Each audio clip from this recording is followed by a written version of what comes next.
नमस्कार, आप सभी का मैं बहुत बहुत स्वागत करता हूं आपके अपने इस ऑफिशियल एप्लीकेशन एसएसजी गुरुकुल पर ग्राम पंचायत अधिकारी के इस बैच में आपका मैं बहुत बहुत स्वागत करता हूं।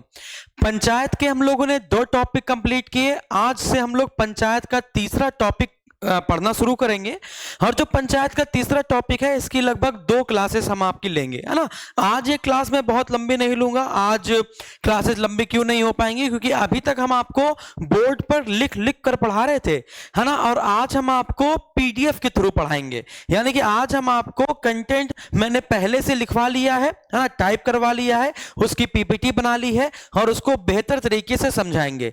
लिख लिख कर पढ़ाने में अगर आपको मजा आ रहा हो, यदि आपको लगता हो सर आप लिख कर ही पढ़ाइए, उससे जल्दी याद होता है और मजा भी आती है, तो आप बताइएगा, हम लिख लिख कर ही पढ़ा देंगे।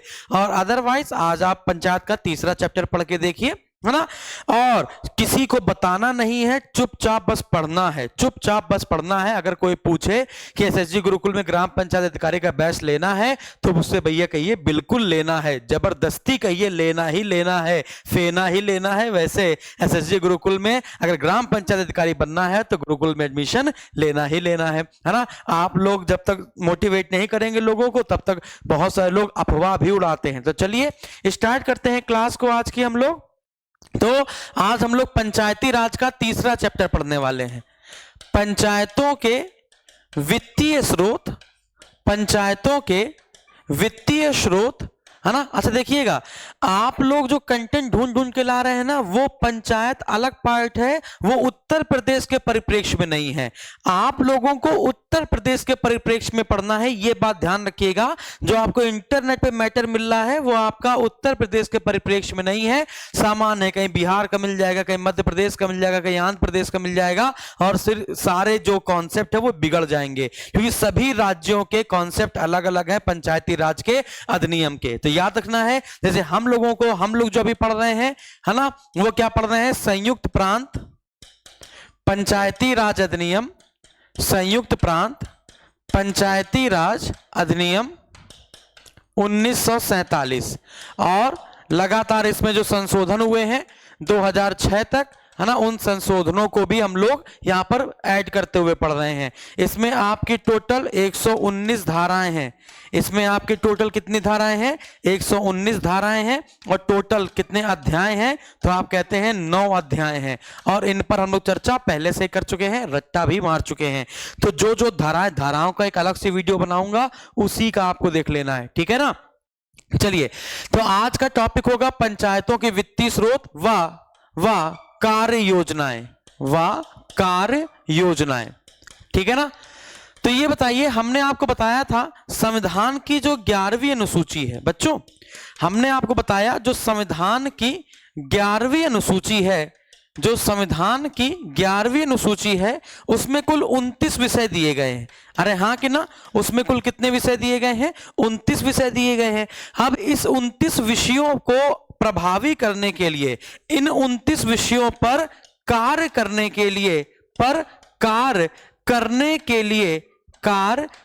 के लिए प्रत्येक पंचायत के द्वारा कुछ समितियों का गठन किया जाता है। इस 29 विषयों पर कार्य करने के लिए, कृषि का विस्तार करने के लिए, भूमि में सुधार करने के लिए, दुग्ध उत्पादन को बढ़ावा देने के लिए, नलकूप व्यवस्था करने के लिए, तालाब की व्यवस्था करने के लिए, सार्वजनिक कुओं की व्यवस्था करने के लिए, तो इतने सारे हमने आपको बताए 29 विषय में।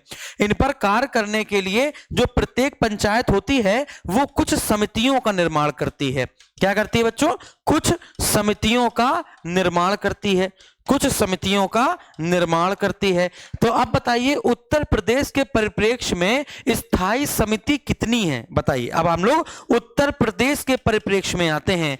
तो उत्तर प्रदेश के परिप्रेक्ष्य में इन 29 विषयों पर कार्य करने के लिए कुल कितनी स्थायी समिति बनाई गई हैं, तो आप कहते हैं 6 स्थायी समिति बनाई गई हैं। याद कीजिए, जस्ट पिछली क्लास में हम लोगों ने ये चर्चा करी थी कि उत्तर प्रदेश में कुल कितनी स्थायी समिति है पंचायती राज को करने के लिए, 6 स्थायी समिति हैं, ठीक है।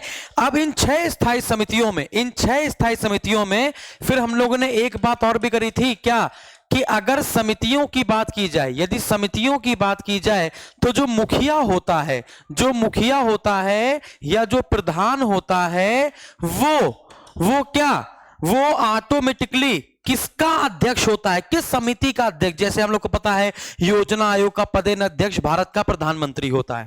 हम लोग को पता है राष्ट्रीय विकास परिषद का पदेन अध्यक्ष कौन होता है, भारत का प्रधानमंत्री होता है।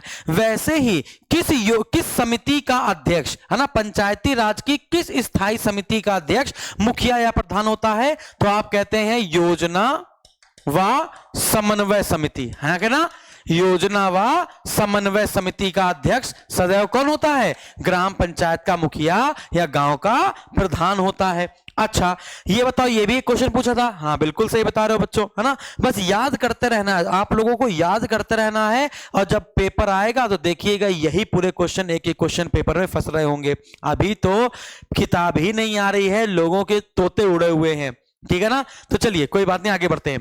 तो मुखिया और प्रधान है ना, तो याद रखना है योजना व समन्वय समिति का हमेशा अध्यक्ष कौन रहेगा, मुखिया या प्रधान रहेगा, है ना। ये बताइए किसी भी गांव का जो प्रधान है या मुखिया है या ग्राम पंचायत का जो प्रधान है वो अधिकतम कितनी समिति का अध्यक्ष हो सकता है, तो वो अधिकतम 3 समितियों का, है ना, अधिकतम 3 समितियों का वो अध्यक्ष हो सकता है।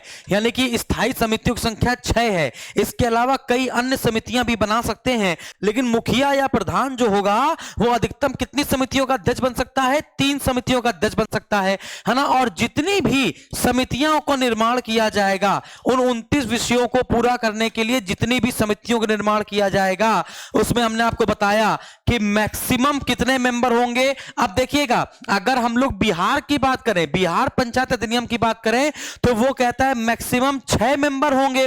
बात समझ में आ रही है, मैक्सिमम 6 मेंबर होंगे। और हम लोग कहते हैं उत्तर प्रदेश में पंचायती राज अधिनियम कहता है कि भैया जो स्थायी समिति बनाई जाएगी, उत्तर प्रदेश में जो स्थायी समिति बनाई जाएंगी 6, उसमें मैक्सिमम मेंबर हो सकते हैं 6, और इसमें एक अध्यक्ष होगा और 5 अन्य सदस्य होंगे। एक अध्यक्ष होगा और 5 क्या होंगे, अन्य सदस्य होंगे। लेकिन स्थायी समितियों के अलावा जो अन्य समितियां बनाई जाएंगी कार्यों को पूरा करने के लिए उत्तर प्रदेश में, उसमें मैक्सिमम 7 सदस्य हो सकते हैं, उसमें मैक्सिमम 7 सदस्य हो सकते हैं। और ये जो मैक्सिमम 7 सदस्य होंगे, इसमें एक अध्यक्ष होगा और 6 अन्य सदस्य होंगे। और कुछ मैंडेटरी है क्या, जैसे राजस्थान की बात की जाए, बिहार की बात की जाए, तो वहां पर सिर्फ कहा जाता है जो भी पंचायत स्तर की समिति बनाई जाएगी उसमें अनुसूचित जाति और अनुसूचित जनजाति और एक महिला सदस्य होगी। लेकिन हम लोगों ने क्या किया, उत्तर प्रदेश के पंचायती राज अधिनियम में बताया गया कि एक अनुसूचित जाति, एक अनुसूचित जनजाति, एक महिला और एक ओबीसी व्यक्ति भी जरूर शामिल होगा। तो उत्तर प्रदेश में एक एससी का व्यक्ति, एक एसटी का व्यक्ति और एक ओबीसी और एक क्या होगा, आपका महिला सदस्य होनी अनिवार्य है। बाकी एक आपका विशेषज्ञ हो जाएगा और एक आपका अध्यक्ष वगैरह भी आप मिला सकते हैं, और बाकी एक आप चाहे या 2 विशेषज्ञ भी कर सकते हैं। लेकिन इनके लिए प्रावधान है, याद रखिएगा, प्रत्येक समिति का गठन जब किया जाएगा तो 4 सदस्यों को जरूर रखा जाएगा, एससी, एसटी, ओबीसी एंड महिला। बताइए यहां तक आपको बात समझ में आ गई है, यहां तक भी बात हमको समझ में आ गई। अच्छा एक बात बताइए, जैसे मान के चलिए ये जो प्रधान है, हमने एक बात आपको नहीं बताई, ये जो प्रधान या फिर मुखिया है, ये जो प्रधान या फिर मुखिया है, यदि कार्यकाल समाप्त हो जाए, जस्ट इमेजिन, यदि इसका क्या हो जाए बच्चों, कार्यकाल समाप्त हो जाए, तो कार्यकाल समाप्त होने पर, जैसे ये रोड बनवा रहा है, कुआं बनवा रहा है, तो इसने किसी कंपनी से कॉन्ट्रैक्ट कर रखा है, कॉन्ट्रैक्टर को पैसे दे रखे हैं, अरे हाँ कि ना, तो पैसे वैसे दे रखे हैं और कार्यकाल समाप्त हो गया, तो और इसके बाद नया प्रधान चुनकर आ गया, है ना, इसका कार्यकाल समाप्त हो गया और इसके बाद नया प्रधान आ गया, है ना। तो जो नया प्रधान आया है ना, इसको जो पुराना प्रधान है वो पूरा लिखित ब्यौरा देगा। वो क्या देगा बच्चों, वो पूरा लिखित ब्यौरा देगा, अतीत का, वर्तमान का, है ना, और अगर उसने भविष्य के लिए कोई योजना बनाई हो और उसके लिए यदि धन दे दिया हो, है ना, यदि उसके लिए धनराशि उपलब्ध करवा दी हो, समझ में आ गया, कि इस कॉन्ट्रैक्टर के पास इतना पैसा है, अभी ये इतना काम करेगा और मेरा कार्यकाल समाप्त हो चुका है, तो जितना भी पुराने प्रधान की चीजें होंगी वो नए प्रधान को सौंपी जाएंगी। और यदि ये प्रधान है ना ब्यौरा नहीं सौंप पाया, या फिर पंचायत का जो सचिव है ये ब्यौरा नहीं सौंप पाया, तो पंचायत सचिव तो निकल लेंगे, क्योंकि आप जानते हो तो सरकारी नौकर है, तो पंचायत सचिव को तो तुरंत ही निकाल दिया जाएगा, है ना, और उसके ऊपर केस चलेगा वो अलग। तो पंचायत सचिव का क्या करना है वो तो जिला अधिकारी तय करेगा, या नियत अधिकारी या विहित अधिकारी तय करेगा, लेकिन जो प्रधान या मुखिया है उसके ऊपर मुकदमा चलेगा और न्यूनतम 3 वर्ष का कारावास, न्यूनतम 3 वर्ष का कारावास, और जो धनराशि का ब्यौरा नहीं दे पाया है उसकी वसूली, जो धनराशि नहीं दे पाया है उसकी वसूली भी उस प्रधान से की जाएगी। यह बात आपको समझ में आ रही है? ये बात आपको क्लियर हो गई है? बहुत बढ़िया, आगे बढ़ते हैं। अब हम लोग अगली बात करते हैं, देखिएगा। अब अच्छा बताइए, जितना भी जैसे मान चलिए राज्य सरकार जो योजना बना रही है, राज्य सरकार द्वारा जो योजना का निर्माण किया जा रहा है, या फिर केंद्र सरकार के द्वारा जो भी योजना का निर्माण किया जा रहा है, अब उसको निचले स्तर पर लागू करने के लिए हमको क्या करना पड़ेगा? तो आप जानते हो पैसा ऐसा दिया जाएगा। तो जो पैसा दिए रहा है, जो भी सरकार जो भी पैसा उपलब्ध करवाया जा रहा है, जो भी वित्त उपलब्ध करवाया जा रहा है, वो कौन करेगा? वित्त उपलब्ध करवाने का काम राज्य वित्त आयोग करेगा। वो कौन करेगा? राज्य वित्त आयोग करेगा। या फिर राज्य के द्वारा जो भी कर वसूला जा रहा है, जो भी शुल्क वसूला जा रहा है, या फिर जो भी फीस वसूली जा रही है राज्य के द्वारा, है ना, उसका आवंटन किया जाएगा या उसका बंटवारा किया जाएगा। किसके बीच में? राज्य के बीच में किया जाएगा, है ना, और इसका जिला पंचायत के बीच में किया जाएगा, क्षेत्र पंचायत के बीच में किया जाएगा, और ग्राम पंचायत के बीच में उसका बंटवारा किया जाएगा। या फिर अगर अंशदान की बात की गई है कि जो भी योजना चलाई जा रही है उसके लिए जो पैसा दिया गया है उसमें किसका कितना अंश रहेगा, उन सब का काम करने का काम किसका है? तो आप कहेंगे राज्य वित्त आयोग का है। अभी राज्य वित्त आयोग के बारे में भी हम लोग पूरी चर्चा अच्छे से करेंगे। अभी इतना ये बात समझ में आई? अच्छा, अब आगे बढ़ते हैं। अच्छा बताइए, जितना भी पैसा प्राप्त होता है, जितना भी धन प्राप्त होता है, या जितनी भी धन की वसूली होती है पंचायतों के द्वारा, जितनी भी धन की वसूली होती है पंचायतों के द्वारा या ग्राम पंचायत के द्वारा, वो पैसा रखा कहां जाता है? इसके लिए बनाई जाती है ग्राम निधि। इसके लिए क्या बनाई जाती है? इसके लिए बनाई जाती है ग्राम निधि। प्रत्येक ग्राम पंचायत की एक ग्राम निधि होगी, प्रत्येक ग्राम पंचायत की एक ग्राम निधि होगी, याद रखिएगा। और ग्राम निधि का जितना भी पैसा है, ग्राम निधि का जितना भी पैसा है ना, या जितना भी पैसे को आहरण करने का अधिकार है या फिर वितरण करने का अधिकार है, वो किसके माध्यम से किया जाएगा? ग्राम निधि में जितना पैसा डाला गया है, जितना भी गांव का पैसा आया है, राज्य ने दिया है, न्यायालय ने दिया है, वो सब ग्राम निधि में पहुंच जाएगा। और ग्राम निधि पर जो भी वितरण करने का अधिकार या आहरण करने का अधिकार है वो किसके पास होगा? तो आप कहेंगे प्रधान के पास होगा, लेकिन प्रधान पंचायत के सचिव के माध्यम से ये काम करेगा। तो प्रधान किसके माध्यम से ये काम करेगा? पंचायत सचिव के माध्यम से ये काम करेगा। तो आज हम लोग ग्राम निधि के बारे में भी, अगली स्लाइड आएगी, आप परेशान मत होइए, है ना। अभी मैं सिर्फ आपको समझा रहा हूं कि आज हम लोग का क्या क्या बात होने वाली है, आज हम लोग क्या क्या बात करने वाले हैं, ये सब आपको पढ़ाया जाएगा। देखिए हमने यहाँ पर ग्राम आम निधि सब बता रखा है और सारे कॉन्सेप्ट क्लियर कर देंगे, लेकिन ग्राम निधि को पढ़ने से पहले राज्य वित्त आयोग भी लगा रखा है, ये सब आपको पढ़ाया जाएगा आज की क्लास में ही। वित्त आयोग, राज्य वित्त आयोग, है ना, और क्या कहते हैं, उधार लेने की शक्ति, है ना, ये सब आपको बताया जाएगा। ठीक है, आप देखते रहिए बस, ठीक है। एक पूरा पंचायती राज, उत्तर प्रदेश का पूरा पंचायती राज आपके दिमाग में मैं डाल दूंगा, पूरा दिमाग में डाल दूंगा कि आप किसी गांव स्तर पे बैठ जाएंगे ना तो आप पूरी खगाल सकते हैं कि उत्तर प्रदेश के किसी भी ग्राम पंचायत को अच्छे से खगालने की शक्ति आपके अंदर आ जाएगी। जैसे अभी हमने बताया मुखिया को कैसे हटाया जाता है, उप मुखिया को कैसे हटाया जाता है, ग्राम सभा के लिए कोरम क्या होता है, ग्राम पंचायत के लिए कोरम क्या होता है, निर्णय के लिए कोरम क्या होता है, कब मान्य होगा, कितनी बैठक होती है, कब कब बैठक होती है। उत्तर प्रदेश के परिप्रेक्ष्य में हमने आपको सारी बैठक बताई, कौन कौन से दिन डिसाइड किए गए हैं, वो सब कुछ है ना। तो अब यहां पर हम लोग क्या बात करते हैं, अब हम लोग एक बात करते हैं, ठीक है। सबसे ज्यादा जो उत्तर प्रदेश में परेशानी है, उत्तर प्रदेश में सबसे ज्यादा जो परेशानी आपने सुना होगा ना, पंचायतों को सशक्त करने के उपाय, ये चैप्टर नंबर 4 है ना। उत्तर प्रदेश में पंचायतों को सशक्त करने के उपाय क्या हैं? तो हमारे यहां पर सबसे बड़ी जो मुसीबत है वो है भूमि। हमारे यहां जो सबसे बड़ी मुसीबत है वो क्या है? भूमि, है ना। और सबसे ज्यादा जो भूमि है वो जमींदारों के पास है ना। वो किसके पास है? जमींदारों के पास है। तो सबसे पहले हमको क्या करना पड़ेगा? जमींदारी उन्मूलन करना पड़ेगा।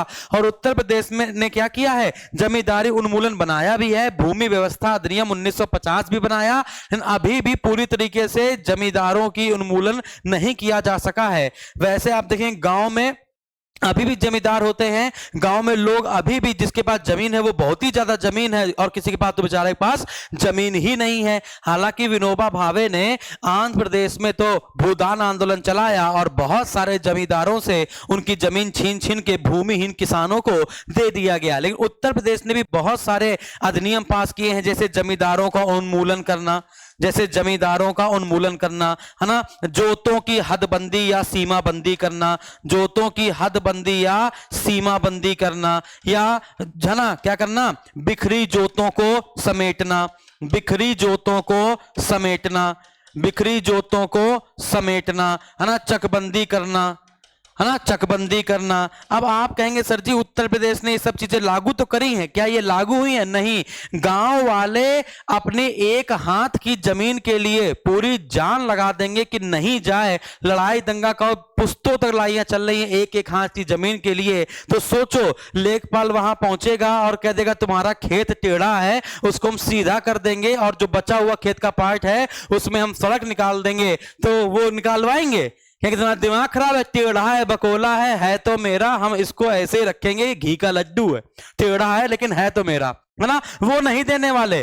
तो हदबंदी या सीमाबंदी भी होनी चाहिए कि किसी एक व्यक्ति के पास अधिकतम कितनी जमीन होनी चाहिए, है ना, अधिकतम कितनी जमीन होनी चाहिए इसके लिए, है ना। तो ये सारी चीजें, लेकिन हम क्या बताएं नेताओं को, जो हमारे सरकार में लोग बैठे हैं वो अधिनियम तो लागू कर देते हैं, लेकिन पता चला नेताओं के पास ही सबसे ज्यादा जमीन है। समझ में आ गया? चाचा विधायक हैं, इतनी बात आपको समझ में आ रही है? अरे हाँ कि ना। तो अब भूमि से संबंधित के लिए ग्राम पंचायत ने क्या करा कि भूमि सबसे बड़ा मुद्दा है तो इसको सुधारना सबसे इंपॉर्टेंट है। तो प्रत्येक ग्राम पंचायत के पास क्या होगी? भूमि प्रबंधन समिति होगी। प्रत्येक ग्राम पंचायत क्या होगी? एक भूमि प्रबंधन समिति का निर्माण करेगी, या है ना। और उसका जो प्रधान होगा वो क्या होगा? उसका मुखिया होगा। और इसके बाद जो उस ग्राम पंचायत के क्षेत्र का लेखपाल होगा वो उसका सचिव होगा।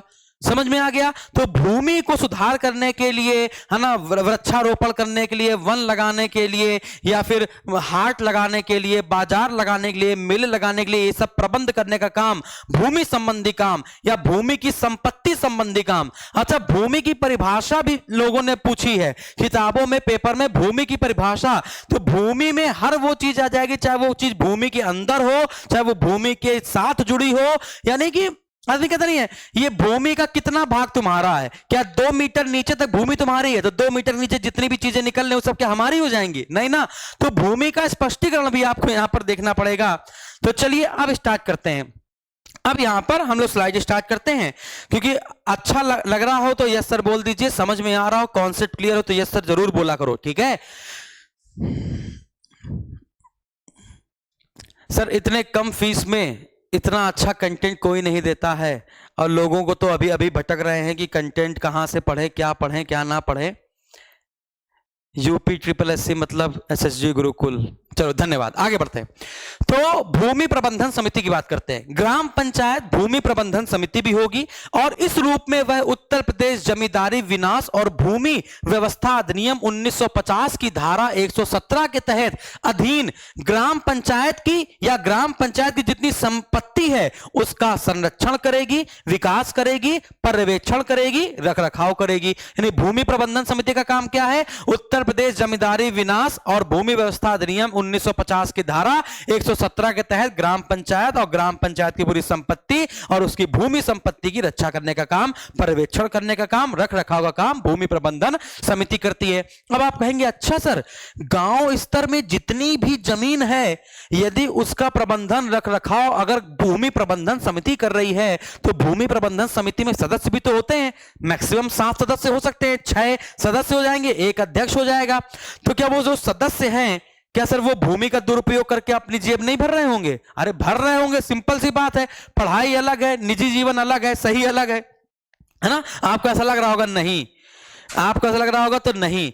भूमि का दुरुपयोग देखो करने वाले कर रहे हैं, लेकिन यहां पर जो नियम कहता है वो क्या कहता है कि यदि भूमि प्रबंधक समिति का कोई सदस्य भूमि का दुरुपयोग कर रहा है और कह रहा है कि जब भैया रक्षक ही भक्षक बन जाएगा है ना, तो ग्राम सभा की बैठक बैठती है और ग्राम सभा की बैठक में प्रधान को यह बात बताई जाती है और अगर नहीं सुनता है प्रधान तो यह बात सीधे लिखित सूचना के तहत ग्राम सभा के 1/3 लोग अगर जिलाधिकारी को दे दे तो फिर काम खत्म, पैसा हजम। समझ में आ गया? तो पंचायत समिति के सदस्य डरते हैं, लेकिन एक बात और भी बताएंगे कि पंचायत समिति के जो सदस्य या भूमि प्रबंधन समिति के सदस्य पर लांछन कब कब नहीं लगेगा। ठीक है ना? चलिए तो देखते हैं भाई, तुमने आपको बताया तो हमने बताया भूमि प्रबंधन समिति का अध्यक्ष कौन होगा? तो प्रधान भूमि प्रबंधक समिति का अध्यक्ष होगा और ग्राम पंचायत अधिकारिता में आने वाले क्षेत्र का लेखपाल उस प्रबंधन समिति का क्या होगा? सचिव होगा। भूमि प्रबंधन समिति का काम क्या होगा? तो सभी संपत्ति, ग्राम की संपत्ति का प्रबंधन, परीक्षण और नियंत्रण करना, है ना, जो धारा 28A में दिया हो। और अन्य कार्य में क्या होगा? वन तथा वृक्षों का परीक्षण करना, अनुरक्षण करना, विकास करना, आबादी स्थलों तथा ग्राम संचार साधनों का अनुरक्षण करना, विकास करना, हाटों, बाजारों या मेलों का प्रबंधन करना, मीनाशियों और तालाबों का अनुरक्षण यानी कि मछली के तालाबों या सामान्य तालाबों का अनुरक्षण करना या विकास करना, जोत चकबंदी में सहायता देना। और चाय दे दो, चाय पिए। हाँ, तो जोत चकबंदी में क्या करना? सहायता देना। ठीक है, तो यहां तक आपको बात समझ में आई। तो भूमि प्रबंधन समिति के बारे में आपको समझ में आ गया, बेसिक बेसिक बात समझ में आई। तो धारा 28 का भी भूमि प्रबंधक समिति का कार्य है ना, और धारा 28A संपत्ति के बारे में ब्यौरा देता है ना, और जो धारा 28 है वो भूमि प्रबंधन समिति के बारे में बताता है ना। और इसके बाद उत्तर प्रदेश जमींदारी विनाशी और भूमि व्यवस्था अधिनियम 1950 की धारा 117 के तहत है ना ग्राम पंचायत की या उसमें निहित जितनी भी अधिकारित संपत्ति है उसका रख रखाव भूमि प्रबंधन समिति करेगी। आगे बढ़ते हैं। भूमि प्रबंधक समिति के सदस्य को या अधिकारी कोई लाभ नहीं उठाएंगे। इसका मतलब क्या है? ग्राम पंचायत या भूमि है ना, ग्राम पंचायत या भूमि प्रबंधन समिति के जो सदस्य होंगे, ऐसा नहीं है कि वो किसी को भी भूमि यूज करने के लिए दे दें, लाइसेंस दे दें, खनिज का उत्खनन करने के लिए लाइसेंस दे दें, है ना। तो इसके लिए लाइसेंस देने का काम, जमीन को खरीदने का काम, जमीन को ट्रांसफर करने का काम, पट्टे पर देने का काम, कॉन्ट्रैक्ट करने का काम, है ना, उस जमीन पर वाणिज्य या व्यापार करने का काम, यदि ऐसी कोई अनुमति चाहिए तो वो भूमि प्रबंधन समिति का अध्यक्ष या सदस्य नहीं दे सकता। वो अनुमति कौन देगा? सिर्फ कलेक्टर देगा। तो वही लिखा हुआ है, ग्राम पंचायत या भूमि प्रबंधक समिति का कोई सदस्य या पदाधिकारी कलेक्टर की लिखित अनुमति के बिना जानते हुए संबंधित भूमि प्रबंधक समिति के या उसकी ओर से किसी लाइसेंस, पट्टा, क्रय, तबादला, संविदा या व्यवसाय में कोई हिस्सा या हित उपार्जित नहीं करेगा और ना उपार्जित करने का प्रयत्न करेगा। समझ में आ गया? लेकिन अगर कोई व्यक्ति लांछन लगाए तो दो बात को मैं बता रहा हूं, उसको लांछन नहीं माना जाएगा। जैसे पहला, मान के चलिए जब मैं भूमि प्रबंधन समिति का सदस्य नहीं था, मान के चलिए जब मैं भूमि प्रबंधन समिति का सदस्य नहीं था और तब मैंने किसी भूमि का क्रय कर लिया हो, है ना, मैंने किसी भूमि को पट्टे पे ले लिया हो या मैंने किसी भूमि का ट्रांसफर कर दिया और जब मैं अधिकारी या सदस्य नहीं था, यानी अधिकारी या सदस्य बनने से पहले हमने किसी भूमि पर, है ना, जो हिस्सा है वो उपार्जित किया है तो हमारे ऊपर लांछन नहीं लगेगा। या फिर भूमि प्रबंधक समिति ने किसी कंपनी से कॉन्ट्रैक्ट किया हो और उस कंपनी में हमारा पहले से ही ज्वाइंट स्टॉक हो तो भी हमारे ऊपर लांछन नहीं लगेगा। लिखा हुआ है, कोई व्यक्ति निम्नलिखित कारणों से यह नहीं समझा जाएगा कि उसने कोई हिस्सा या हित उपार्जित किया या उपार्जित करने का प्रयत्न किया है। नंबर 1, जबकि उसने हिस्सा या हित अपने सदस्य या अधिकारी बनने से पहले उपार्जित किया हो, जबकि वह ऐसी ज्वाइंट स्टॉक कंपनी में हिस्सा रखता हो जिसने की भूमि प्रबंधक समिति से संविदा किया है। समझ में आ गया? क्लियर है? बताओ, ये 25 मिनट की जो क्लास हमने ली अभी, वो बात समझ में आई? अभी नहीं, अभी और लेंगे। इसका मतलब ये नहीं कि हम जा रहे हैं। सभी लोग यस सर बोल दें तभी हम आगे बढ़ पाएंगे। सभी लोग यस सर बोल दें तभी हम आगे बढ़ पाएंगे। सर आपका पढ़ाने के बाद फिर हम लोग को कोई किताब नहीं बेटा। अब मैं कितनी बार बताऊं, 25 क्लासेस के आसपास लेंगे, 25 घंटे के आसपास हम आपको पंचायती राज पढ़ाएंगे और ये 25 क्लास आपको 65 अंक पूरे दिलाकर जाएगी। बात समझे? पूरे के पूरे 65 अंक दिलाकर जाएगी। ठीक है? क्योंकि अब वो नब्ज पकड़ ली गई है, जड़ पकड़ ली गई है जहां से पेपर बन रहा है। अब बाकी बातें नहीं बता पाऊंगा ज्यादा। हाँ, आगे बढ़ते हैं। तो अब हम लोग बात करते हैं भूमि प्रबंधक समिति। एक पार्ट हम लोगों ने एक और खत्म किया। अब हम लोग बात करते हैं ग्राम निधि की। तो प्रत्येक ग्राम पंचायत के लिए एक ग्राम निधि होगी और ग्राम सभा, ग्राम पंचायत या फिर उसके जितने दायित्व हैं, कर्तव्य हैं, उनको निभाने के लिए जो पैसा उपयोग में लाया जाएगा वो ग्राम निधि से ही लाया जाएगा, है ना। अब यहां पर एक पॉइंट ये वाला है जिसमें लोग बहुत परेशान हो जाएंगे, समझ नहीं पाएंगे। मैं इसको समझा देता हूं। भूमि प्रबंधक समिति को काम करने के लिए पैसा चाहिए। भूमि प्रबंधक समिति को काम करने के लिए पैसा चाहिए। आप कहेंगे हां सर चाहिए। प्रत्येक वर्ष भूमि प्रबंधक समिति को पैसा दिया जाता है, लेकिन ये जो पैसा दिया जाता है ये ग्राम निधि से ही दिया जाता है और ग्राम निधि में वो पैसा नहीं ऐड किया जाता है जो उत्तर प्रदेश जमींदारी विनाश व भूमि व्यवस्था अधिनियम 1950 के अधीन ग्राम कोष में जमा की गई हो। वो रकम घटा दी जाती है, वो रकम नहीं जोड़ी जाती है। उसके अलावा जितनी रकम दी गई है उसको, है ना, यूज किया जा सकता है भूमि प्रबंधन समिति या अन्य समितियों के कार्य के लिए। ये बताना चाह रहा है। आगे बढ़ते हैं। अगला प्रतिबंध ये है, क्या ये समझो, मान के चलिए भूमि प्रबंधक समिति को एक वर्ष के लिए जो पैसा दिया जा रहा है, जस्ट इमेजिन भूमि प्रबंधक समिति को पैसा दिया गया कि भैया एक साल के लिए तुम्हें दे दिया गया 10,000 करोड़ रुपए कि अब तुम ये काम करोगे, भूमि संबंधी सारे सुधार तुम करोगे, मीनाशय तुम बनाओगे, ना तालाब तुम बनाओगे, वृक्षारोपण तुम करोगे, ये सारी चीजें बता दी गई। ग्राम सभा के लोगों को यानी गांव के लोगों को ये लगा कि यार पैसा ज्यादा दिया गया है, तो उन्होंने आपत्ति जता दी। उन्होंने ग्राम पंचायत के प्रधान को कान ऐंठ दिए। तो ग्राम पंचायत और ग्राम सभा के लोगों के बीच में लड़ाई हो गई भूमि प्रबंधक समिति के लिए कि तुमने इतना पैसा क्यों दे दिया। यदि ऐसा कोई विवाद हो जाता है, ग्राम के लोगों को लगता है कि ग्राम पंचायत का मुखिया या सचिव अपनी मनमानी करके भूमि प्रबंधक समिति को ज्यादा पैसा दे रहा है जबकि उतना पैसा नहीं लग रहा है, बात समझ आ रही है, और विवाद हो जाता है, तो यह विवाद सीधे जाता है जिलाधिकारी के पास या जिला पंचायत अधिकारी के पास या फिर जिला पंचायत अधिकारी या राज्य सरकार जिसको भी नियुक्त करती है इस विवाद को निपटारे के लिए, उसी का निर्णय क्या होता है, अंतिम होता है।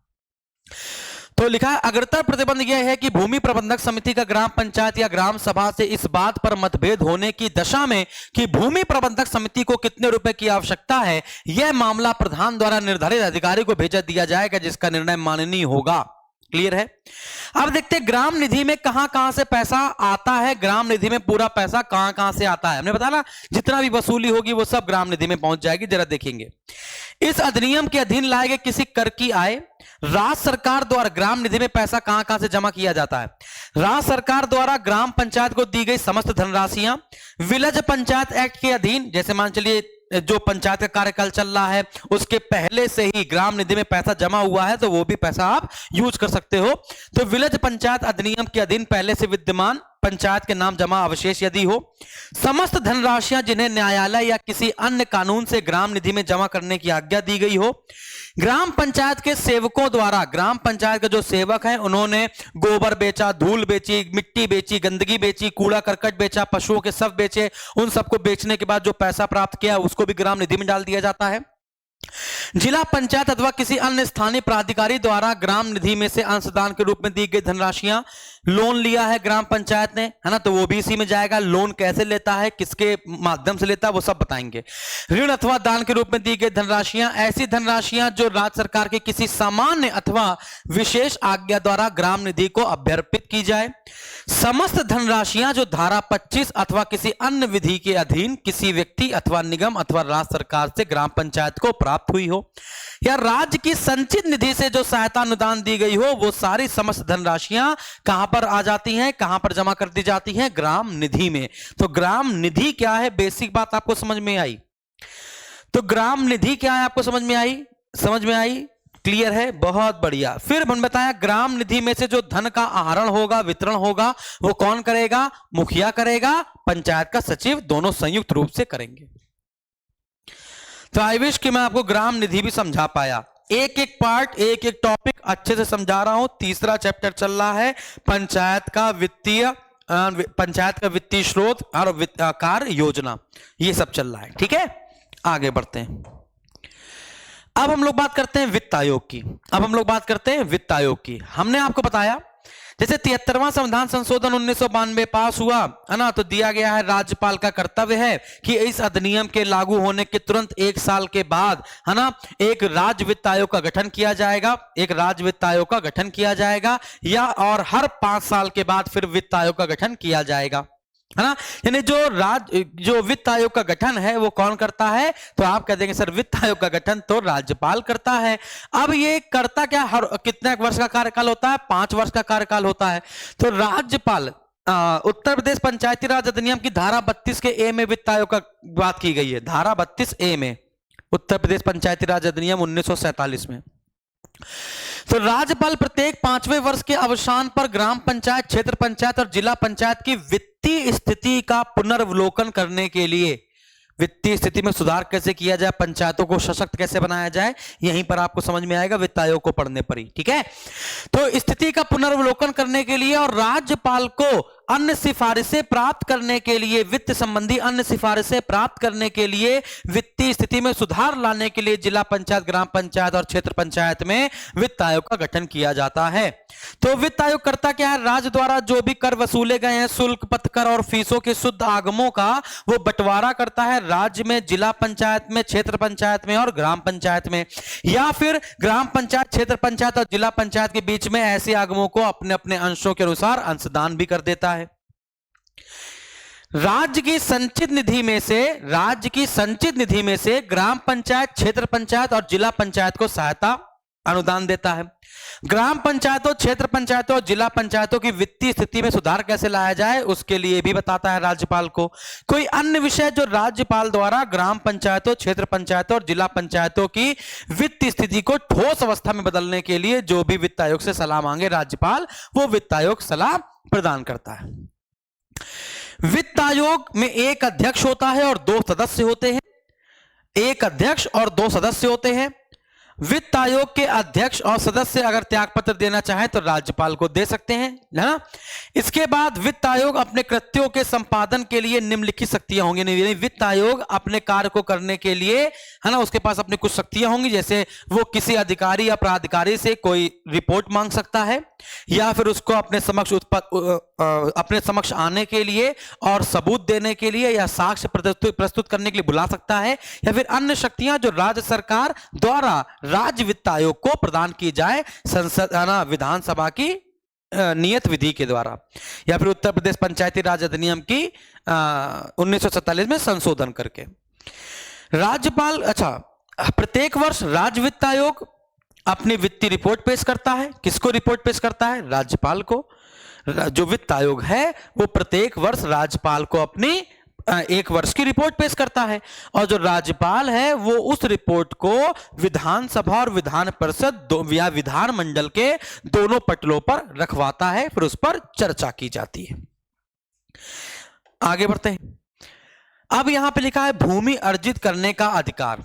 अब ये क्या होता है? अच्छा, एक और बात, कोई एक ग्राम पंचायत या कोई दूसरे गांव की ग्राम पंचायत, अन्य ग्राम पंचायत, तो यदि लगता है कि कोई एक ऐसा कार्य है जो कई पंचायतों के द्वारा किया जाना है, समझ में आ गया, तो ग्राम पंचायत या ग्राम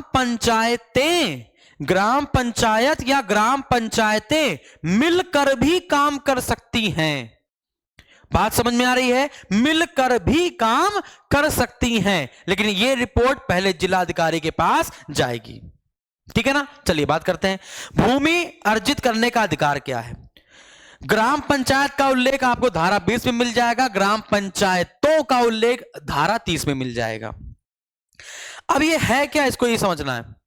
मान के चलिए कोई कार्य करना है, ग्राम पंचायत की किसी समिति को कोई कार्य करना है और उसके लिए उसको एक भूमि चाहिए, और वो जो भूमि है वो किसी दूसरी ग्राम पंचायत के अधीन आ रही है। जैसे मान चलो एक ग्राम पंचायत है, उसको किसी कार्य के प्रयोजन के लिए एक जैसे सड़क बनानी है, तो दूसरी ग्राम पंचायत के अधीन भी वो आ रही है, तो क्या किया जाए, तो वो भूमि अर्जित करने का अधिकार कैसे होगा, है ना? तो पहले तो दोनों ग्राम पंचायतें आपस में बातचीत कर लेंगी। अगर बातचीत कर लेंगी तो कोई दिक्कत नहीं है, निपटारा हो जाएगा। और अगर नहीं बातचीत से कोई समस्या का हल निकला तो फिर जिला अधिकारी ये बात पहुंचाएगा, जिला पंचायत अधिकारी, फिर इसके बाद जिला पंचायत अधिकारी उस कार्य को देखेगा और उस कार्य के अधीन जो भी भूमि बीच में पड़ रही है उसको अर्जित करने का अधिकार किसी भी पंचायत से छीनकर दूसरी पंचायत को दे सकता है। बात समझ में आ रही है? या फिर मान के चलिए कि किसी ग्राम पंचायत का, किसी समिति का कोई काम था भूमि से संबंधित, और मेरी जमीन आ गई और हम कह रहे हैं हम अपनी जमीन नहीं देंगे, तो ग्राम पंचायत पहले हमसे बातचीत करेगी कि भैया जमीन दे दो, कार्य कर लेते हैं, है ना? तो हम कहेंगे कि भैया हमारे पास इसके अलावा कोई जमीन नहीं है, तो ग्राम पंचायत कहेगी ठीक है मुआवजा दिलवा देंगे आपका, या खेत कहीं और ट्रांसफर करवा देंगे, इस जमीन के बदले कहीं और जमीन दे देंगे। ये सब काम ग्राम पंचायत कर सकती है।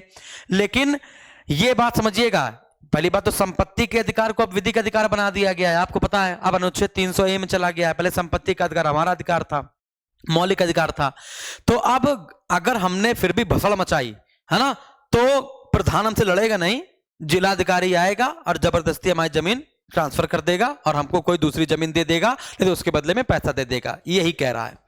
तो भूमि अर्जित करने का अधिकार यदि ग्राम पंचायत अथवा कई ऐसी ग्राम पंचायत जो धारा 20 अथवा 30 के उपबंधों के अधीन एक में सम्मिलित हुई हो, इस अधिनियम के किसी प्रयोजन को कार्यान्वित करने के लिए, यानी कई ग्राम पंचायतों को एक में मिलाया गया हो तो भी, इस अधिनियम के किसी प्रयोजन को कार्यान्वित करने के लिए किसी भूमि की अपेक्षा की जाए, तो ग्राम पंचायत अथवा ग्राम पंचायतें पहले तो आपसी बातचीत कर लेंगी, भूमि प्राप्त करने का प्रयास करेंगी, और अगर दोनों संबंधों में करार ना हो पाए तो ऐसी ग्राम पंचायत या पंचायतें, है ना, लिखित सूचना कलेक्टर के पास दे देंगी और कलेक्टर भूमि अर्जित करके क्या करेगा, ग्राम पंचायत या ग्राम पंचायतों को वो जमीन दे देगा।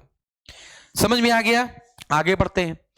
भूमि का स्पष्टीकरण समझ लीजिए। भूमि का मतलब है भूमि से प्राप्त होने वाले सभी लाभ, जमीन से संलग्न वस्तुएं, जमीन से संलग्न किसी वस्तु से स्थायी रूप से बंधी कोई वस्तु जिसको अलग नहीं किया जा सकता, वो सब भूमि के ही पार्ट में आएगा।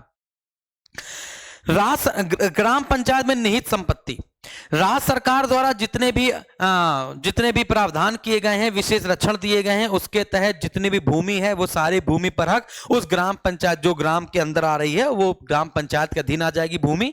बस यही आपको देखना है, लिखा है राज्य सरकार द्वारा किए गए किसी विशेष रक्षण के अधीन रहते हुए ग्राम पंचायत के अधिकार क्षेत्र समझ जितनी भी सार्वजनिक संपत्ति है उस संपत्ति का अधिकार, है ना, या शक्ति किसके में निहित होगी, ग्राम पंचायत में निहित होगी और उसके स्वामित्व में रहेगी। ऐसी समस्त अन्य संपत्ति सहित ग्राम पंचायत में निहित हो जाए, उसके निर्देश और प्रबंधन में, नियंत्रण में रहेगी। तेरी ग्राम पंचायत में जितनी भी गांव में संपत्ति है वो सारे का सारा मालिक कौन है, ग्राम पंचायत है। इसके बाद समस्त बाजारों अथवा मेलों अथवा ऐसे भागों जो सार्वजनिक भूमि पर लगते हों उनका प्रबंधन, विनियमन ग्राम पंचायत द्वारा किया जाएगा और उनसे जो पैसा लिया जाएगा वो पैसा ग्राम पंचायत की निधि में डाल दिया जाएगा और कहा जाएगा ग्राम पंचायत निधि के नाम से ऐसे समस्त आदेश प्राप्त करेगी जो उसके संबंध में आरोपित किए गए हों या लगाए गए हों। अब हम लोग देखेंगे कि ग्राम पंचायतों को पैसा कैसे प्राप्त होता है, पंचायतों का वित्तीय स्रोत जो है उसको हम लोग कल की क्लास में देखेंगे, आज की क्लास में हम लोग नहीं देखेंगे, है ना। अब हम लोग बात करेंगे, जैसे मान चलिए जिसकी जमीन छीनी गई है ना, तो उसकी जमीन, जिसकी जमीन छीनी जा रही है, भूमि अर्जित करने का अधिकार, है ना, तो वो क्या करेगा, वो भूमि प्रबंधक समिति या फिर ग्राम पंचायत के दिन अपना मुकदमा उठाएगा और वो अपनी बात रखने के लिए बिल्कुल योग्य रहेगा। अगर ग्राम पंचायत समझ जाती है तो अपने सार्वजनिक कार्यकलापों को वो चेंज करना चाहे और उस व्यक्ति की जमीन छोड़ना चाहे तो छोड़ सकती है, और नहीं छोड़ना चाहे तो कलेक्टर के पास भेजकर वो जमीन छीन सकती है। तो वही लिखा है, दावों का निस्तारण। जब धारा 34 में उल्लिखित किसी संपत्ति के स्वामित्व के संबंध में ग्राम पंचायत और किसी व्यक्ति के बीच में कोई विवाद उत्पन्न हो जाए तो ग्राम पंचायत ऐसे व्यक्ति को सुनेगी, जरूर सुने जाने का समुचित अवसर देगी और यह निर्णय करेगी उक्त संपत्ति को ग्राम पंचायत समिति समझा जाए या नहीं। समझे? थक गए यार।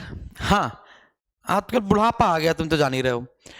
तो अगर सोचो यही चीज मैं लिख लिख कर पढ़ाता, है ना, अब जैसे एक बच्चा कह रहा है ना, सर आप लिख लिख कर पढ़ाते हैं तो याद हो जाता है ना। अब अगर यही बच्चे मैं लिख लिख कर पढ़ाता ना, फिर बहुत टाइम हो जाता, फिर यही एक क्लास फिर 2 क्लास में बदल जाती, फिर लिखने में बहुत टाइम लगता है। ठीक है ना, मैं आपको समझा रहा हूं। अब फिर एक काम करेंगे ना, इसकी प्रैक्टिस करवा देंगे, इससे क्वेश्चन क्या क्या बनेंगे उन क्वेश्चन की प्रैक्टिस करवा देंगे तो आपको चीजें याद हो जाएंगी। ठीक है ना, प्रैक्टिस मेक्स मैन परफेक्ट ना। अभी नहीं समझ में आ रहा, अगर दिक्कत हो रही कोई बात नहीं। एक बच्चा कह रहा सर बहुत मजा नहीं आ रहा जितनी अभी तक मजा आई है क्लासों में।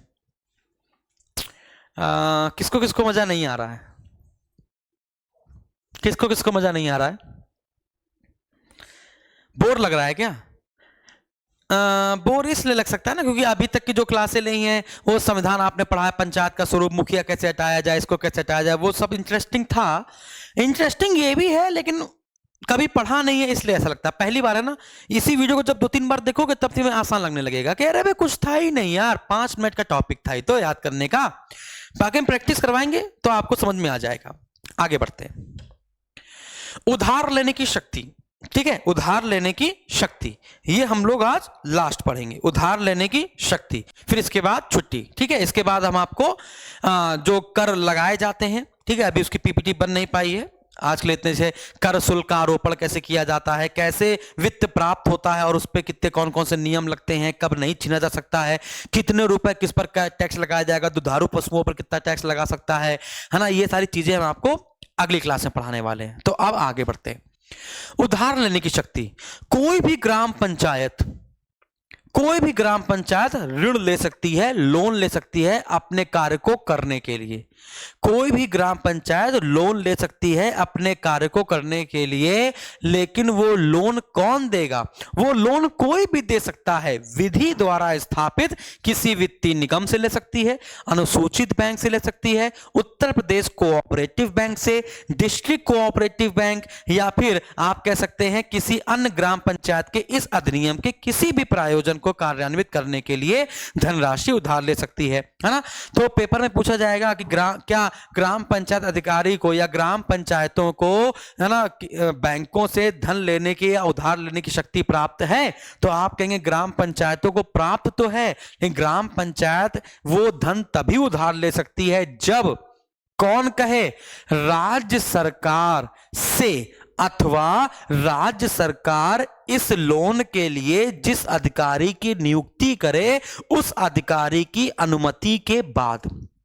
ठीक है, तो कोई ग्राम पंचायत राज्य सरकार से अथवा नियत प्राधिकारी की पूर्व स्वीकृति से तथा ऐसी शर्तों के अधीन रहते हुए जो नियत की जाए, और वो कौन नियत करेगी? राज्य सरकार करेगी। समझ में आ गया? तब जाकर कहीं विधि द्वारा स्थापित कोई वित्तीय निगम, अनुसूचित bank, cooperative bank, district cooperative bank, किसी से भी ग्राम पंचायत अपने कार्यों को करने के लिए, किसी प्रायोजन को करने के लिए धनराशि उधार ले सकती है। क्या यहां तक आपको बातें समझ में आ गई? क्या यहां तक आप सभी को बातें समझ में आ गई? तो आज के लिए हम लोग इतना रखते हैं। अब हम लोग क्वेश्चन करते हैं, है ना, जो अभी तक हम लोगों ने पढ़े हैं उन सभी को एक क्वेश्चन करते हैं। तो आप लोगों को प्रश्न पे पूछ रहा हूं, फिर इसके प्रश्न के उत्तर आप कमेंट बॉक्स में कमेंट करेंगे, है ना। आप हमें बताएंगे कौन कौन से प्रश्न के उत्तर आप दे पाए अभी तक जो हमने पढ़ाया उसके बाद। ठीक है ना, जैसे पहला ग्राम निधि में ग्राम निधि से धन का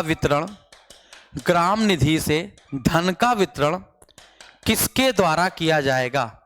किसके द्वारा किया जाएगा? किया जा सकता है। ये पहला प्रश्न है ना। फिर प्रश्न संख्या 2। प्रश्न संख्या 2 अगला, ग्राम पंचायत को ऋण कौन प्रदान कर सकता है? कौन प्रदान कर सकता है? ऑप्शन ए है अनुसूचित bank,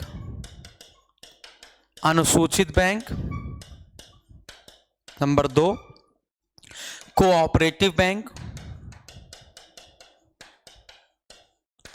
number 3 district cooperative bank और नंबर 4 नन ऑफ दीज, या फिर सॉरी नंबर 4 उपर्युक्त सभी। ये दूसरा प्रश्न हो गया। प्रश्न संख्या 3, ये 3 प्रश्न है। प्रश्न संख्या 3 करते हैं। तीसरा ये है भूमि अर्जन से संबंधित विवादों को कौन निपटाता है? भूमि अर्जन से संबंधित विवादों को कौन निपटाता है? नंबर 1 कलेक्टर, नंबर 2 भूमि प्रबंध समिति, नंबर 3 ग्राम पंचायत, नंबर 4 राज्य सरकार। ठीक है, तो ये बच्चों हमने आपको ये 3 प्रश्न पूछे हैं। ठीक है, ये 3 प्रश्न पूछे हैं। इन 3 प्रश्नों का उत्तर आप अच्छे से दीजिएगा, है ना। और अब देखो उत्तर आना भी शुरू हो गया। ग्राम निधि से धन का वितरण, हाँ बिल्कुल सही है, आप लोगों ने बिल्कुल सही बताया। ग्राम निधि से धन का वितरण या फिर आहरण कौन कर सकता है? प्रधान। और कौन? प्रधान प्लस सचिव, प्रधान और सचिव मिलकर। उसमें पढ़ाएंगे, इसी में पढ़ा लीजिए, छुट्टी कर रहे हैं। हाँ, ग्राम पंचायत को ऋण कौन प्रदान करता है? तो सभी प्रदान कर सकते हैं, सभी बैंकें प्रदान कर सकती हैं। भूमि अर्जन से संबंधित विवादों को कौन निपटाता है? तो कलेक्टर निपटाता है। कौन निपटाता है बच्चों? कलेक्टर निपटाता है ना। पीडीएफ बेटा अच्छा हम नए हैं सर, आज पहली बार पढ़ रहे हैं, लेकिन समझ में सब कुछ आ गया है। बहुत बढ़िया, जिया हो लाल, दिल खुश कर दिया तुमने। चलो 2 प्रश्न तो इसी बारे में और पूछते हैं, है ना, जो आज ना जो अभी पिछले टर्म में पढ़ाया है वो। प्रश्न संख्या 4 देखते हैं कौन कौन बता पाएगा। प्रश्न संख्या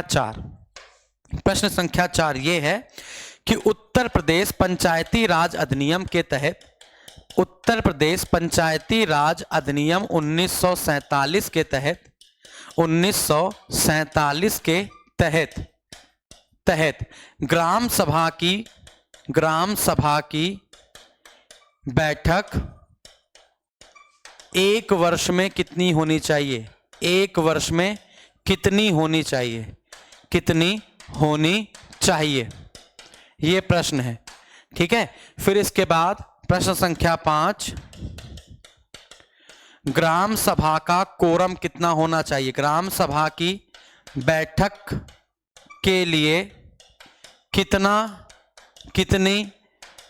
कोरम होना चाहिए? गणपूर्ति होनी चाहिए। कितना कोरम होना चाहिए? गणपूर्ति होनी चाहिए। ये अगला। इसके बाद ग्राम पंचायत, ये सब उत्तर प्रदेश के परिप्रेक्ष्य में बताना है।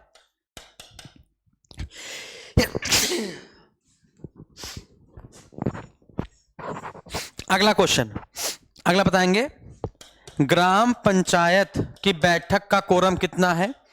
ग्राम पंचायत की बैठक का कोरम कितना है? इसके बाद अगला बताइए, प्रश्न संख्या 7 है ना। बैठकों के दौरान जो भी निर्णय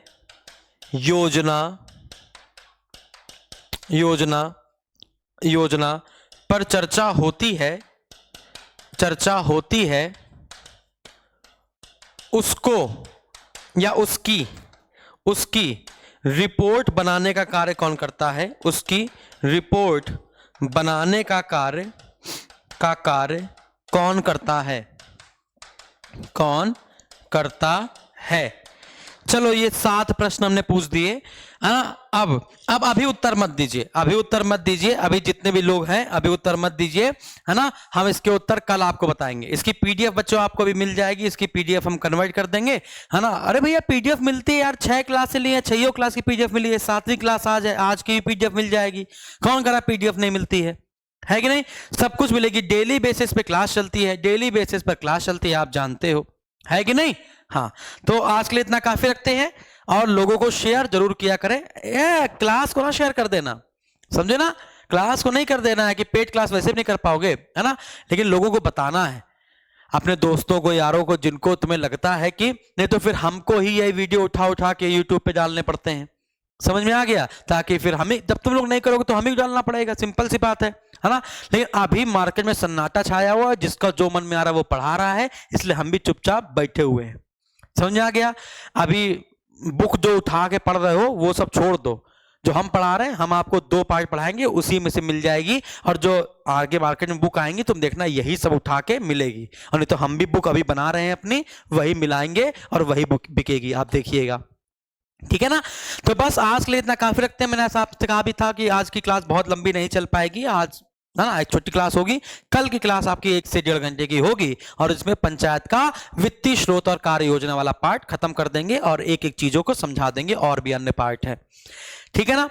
फिर इसके बाद हम लोग पंचायतों को सशक्त करने के उपाय पढ़ेंगे, ग्राम पंचायत अधिकारी जो तुम बनने वाले हो, तुम्हारी भूमिका पढ़ेंगे, तुम्हारी कार्य योजना पढ़ेंगे, पंचायत के सचिव के बारे में आपको पहले बता चुका हूं। फिर जिला पंचायत, क्षेत्र पंचायत की थोड़ी थोड़ी चर्चा भी करी जाएगी, तो लगभग, और वह प्रैक्टिस भरपूर की जाएगी, ठीक है। Thank you very much. स्वस्थ रहें, मस्त रहें, व्यस्त रहें और पढ़ाई करते रहें। धन्यवाद।